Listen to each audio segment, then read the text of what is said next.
Good morning. आज की class में मैं आप लोगों को आर एस अग्रवाल बुक से नंबर सिस्टम चैप्टर का क्वेश्चन नंबर 84 बताने वाला हूँ। यदि क्वेश्चन इस प्रकार से दिया हुआ रहेगा तो इसका आंसर कितना होगा यही हमें फाइंड आउट करना है। ओके, क्वेश्चन क्या दिया हुआ है ये देख लीजिए।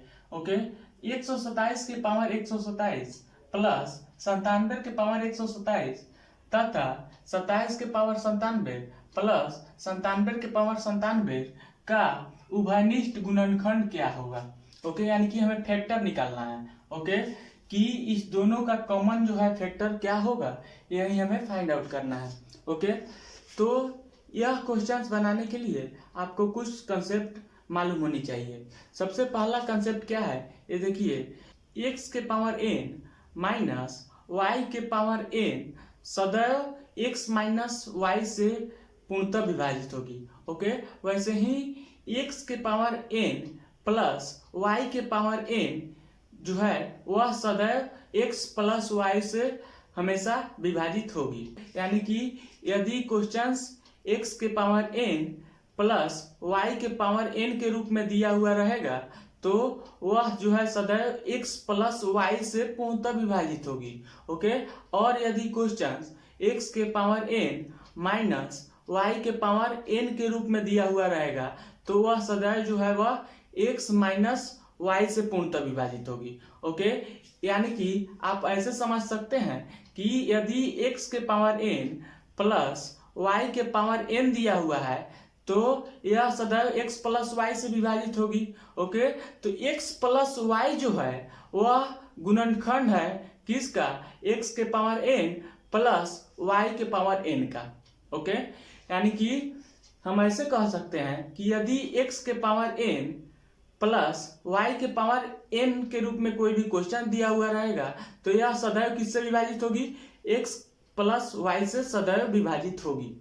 ओके, तो x प्लस वाई जो हुआ वह क्या हुआ, गुणनखंड हुआ किसका, x के पावर n प्लस y के पावर n का।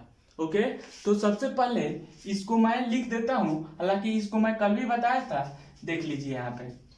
ओके, नोट करके लिख दे रहा हूं, यदि x के पावर n प्लस y के पावर n हो तो सदैव यह मतलब a। ओके, यानी कि x के पावर n प्लस y के पावर n हो तो सदैव यह x प्लस y से पूर्णतः विभाजित होगा। ओके, यदि x के पावर n प्लस y के पावर n हो तो सदैव यह x प्लस वाई से पूर्णतः विभाजित होगा। ओके, ऐसे ही अगर एक और पॉइंट्स है कि यदि x के पावर n माइनस y के पावर n ओके हो तो यह सदैव x माइनस वाई से पूर्णतः विभाजित होगा।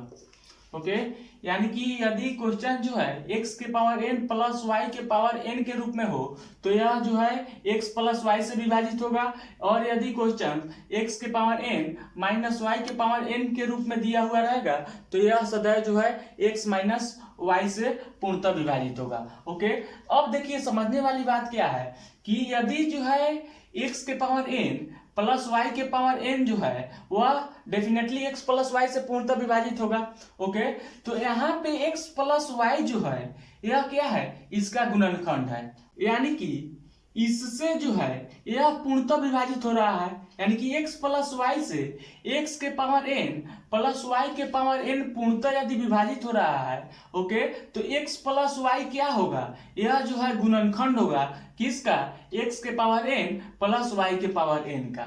ओके, यानी कि हम ऐसे भी समझ सकते हैं कि x के पावर n प्लस y के पावर n का गुणनखंड क्या हो जाएगा, x प्लस y हो जाएगा। ओके, वैसे ही x के पावर n माइनस y के पावर n का गुणनखंड क्या हो जाएगा, x माइनस y हो जाएगा। ओके, आई होप ये क्लियर हो गया होगा। एक बार इसको और शॉर्ट में समझ लीजिए कि यदि x के पावर n प्लस y के पावर n के रूप में कोई भी क्वेश्चन दिया हुआ रहेगा तो यह जो है सदैव x प्लस y से विभाजित होगा। ओके, वैसे ही यदि x के पावर n माइनस y के पावर n के रूप में कोई भी क्वेश्चन दिया हुआ रहेगा तो यह सदैव x माइनस वाई से पूर्णतः विभाजित होगा। ओके, लेकिन ध्यान रहना चाहिए कि पावर दोनों जो है वह सेम होना चाहिए, x का भी पावर सेम होना चाहिए और y का भी पावर सेम होना चाहिए। यदि x के पावर n प्लस y के power n x plus y से पूर्णतः विभाजित हो जा रहा है तो x प्लस वाई जो है वह x के पावर n प्लस y के पावर n का फैक्टर हो जाएगा। ओके, गुणनखंड हो जाएगा। आई होप क्लियर हो गया होगा। यानी कि यदि x के पावर n प्लस y के पावर n के रूप में कोई भी क्वेश्चन दिया हुआ रहेगा तो वह सदैव x प्लस वाई से पूर्णतः विभाजित हो जाएगा। ओके, जब यह पूर्णतः विभाजित हो जा रहा है तो हम ऐसे भी कह सकते हैं कि x प्लस वाई x के पावर n प्लस y के पावर n का फैक्टर है। ओके, वैसे ही x के पावर n माइनस y के पावर n के रूप में कोई भी क्वेश्चन दिया हुआ रहेगा तो यह x माइनस वाई से पूर्णतः विभाजित होगा। ओके, तो जब यह x प्लस वाई से पूर्णतः विभाजित हो जा रहा है तो x के पावर n माइनस y का पावर n का फैक्टर क्या हो जाएगा, x माइनस वाई हो जाएगा। ओके, आई होप क्लियर हो गया होगा ये। तो यह जो है आपको याद करने के लिए है। अब हम क्वेश्चंस पे आते हैं। ओके, देखिए क्वेश्चंस बहुत ही सिंपल है और इसको यूज करके हम क्वेश्चंस को कितना इजीली बना रहे हैं यह देखिए। सबसे पहले यहाँ पे समझिए x के पावर n प्लस y के पावर n। ओके, यानी कि क्वेश्चन जो है x के पावर n प्लस y के पावर n के रूप में दिया हुआ है, यानी कि पावर जो है दोनों जो है सेम है, पावर दोनों सेम है तो x के पावर n प्लस y के पावर n के रूप में यह क्वेश्चन दिया हुआ है तो यह सदैव किससे विभाजित होगी, x प्लस वाई से विभाजित होगी। ओके, तो जब यह x प्लस वाई से विभाजित होगी तो x प्लस वाई इसका क्या हो जाएगा, गुणनखंड हो जाएगा। ओके, यानी कि x के पावर n प्लस y के पावर n के रूप में यह क्वेश्चन दिया हुआ है। तो मैं अभी आपको बताया हूं कि x के पावर n प्लस y का पावर n सदैव x प्लस y से पूर्णतः विभाजित होगी। तो जब यह x प्लस वाई से पूर्णतः विभाजित हो रही है तो x प्लस वाई जो है वह क्या हो जाएगा, गुणनखंड हो जाएगा। किसका गुणनखंड होगा, x के पावर n प्लस y के पावर n का। ओके, यानी कि x के पावर n प्लस y के power n x plus y से पूर्णतः विभाजित हो जाएगी। ओके, तो जब यह पूर्णतः विभाजित हो जा रही है तो x के पावर n प्लस y के पावर n का अभिष्ट गुणनखंड क्या हो जाएगा, x प्लस वाई हो जाएगा। ओके, तो इसका गुणनखंड कितना हो जाएगा ये देखिए यहाँ पे, इसको हम सॉल्व कर रहे हैं। 127 के पावर 127 प्लस 97 के पावर 127 का अभिष्ट फैक्टर, अभिष्ट गुणनखंड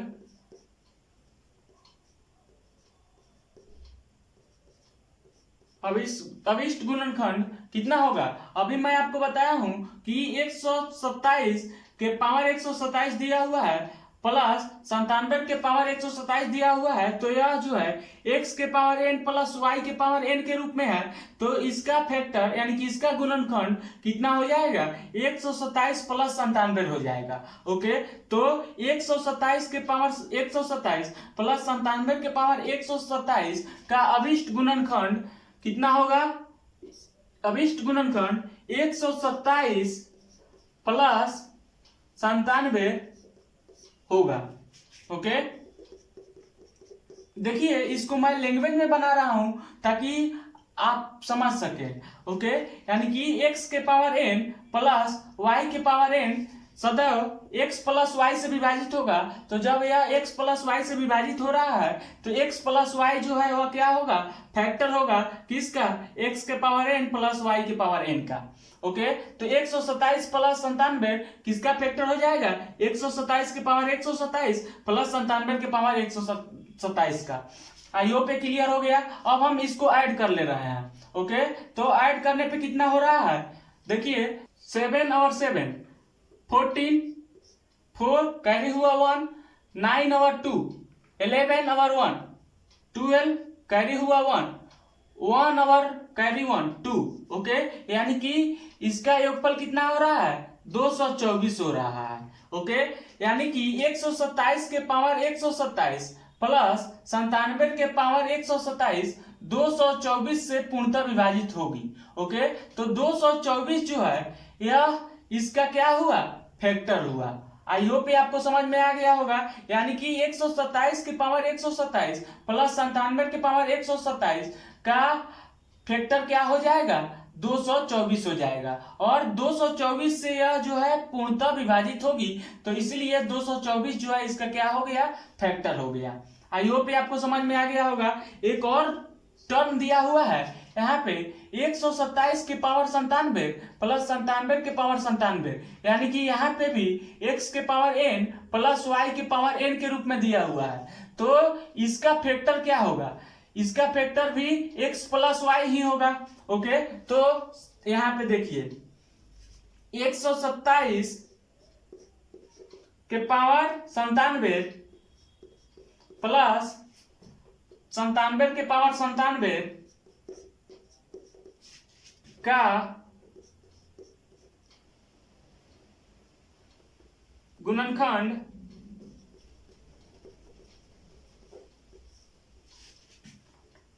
127 प्लस 97 होगा।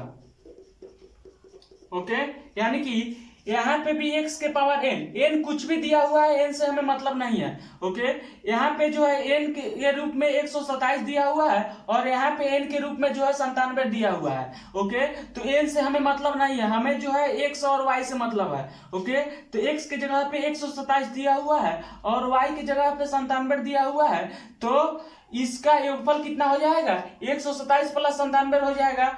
ओके, अब इसको हम ऐड कर ले रहे हैं, तो ऐड करने पे देखिए कितना हो रहा है, ये भी जो है 224 ही होगा।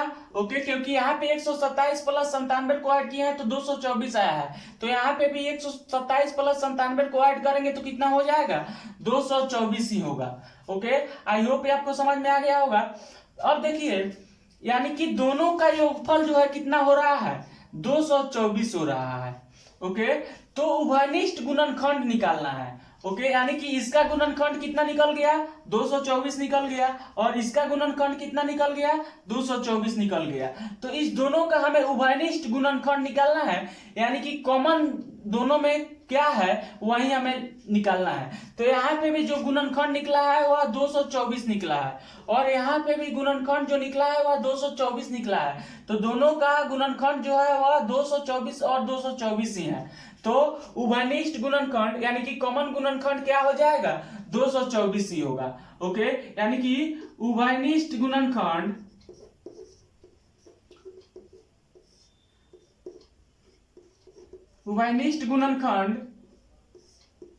बराबर 224 हो जाएगा। ओके, यानी कि उभयनिष्ठ गुणनखंड जो है कितना हो जाएगा, 224 हो जाएगा, क्योंकि इसका गुणनखंड जो है वह 224 निकला है और इसका गुणनखंड भी 224 निकला है, यानी कि दोनों में कॉमन गुणनखंड निकल गया है। तो यही कॉमन गुणनखंड जो होगा वह उभयनिष्ठ गुणनखंड हो जाएगा। कॉमन को ही उभयनिष्ठ बोलते हैं। ओके, आई होप ये आपको समझ में आ गया होगा। बहुत ही अच्छा क्वेश्चन था। ओके, इसमें जो है हमें कुछ पॉइंट्स याद करनी होगी कि x के पावर n प्लस y का पावर n सदैव x प्लस y से पूर्णतः विभाजित होगी। ओके, तो जब x के पावर n प्लस y के पावर n यदि x प्लस वाई से पूर्णतः विभाजित हो रही है तो x प्लस वाई जो होगा वह x के पावर n प्लस वाई के पावर n का क्या होगा, फैक्टर होगा।